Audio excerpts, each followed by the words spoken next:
Είμαστε στις οικίες, σε μια γκαρσονιέρα 45 τετραγωνικών καθαρών.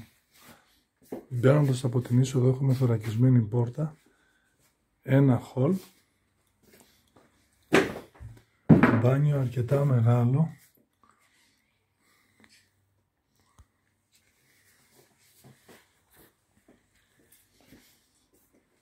έχουμε ένα υπνοδωμάτιο με παράθυρο, πολύ φωτεινό, έχει και μεγάλη ντουλάπα μέσα, ένα διαχωριστικό,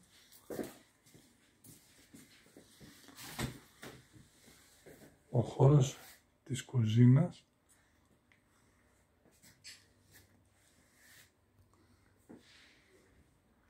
και του σαλονιού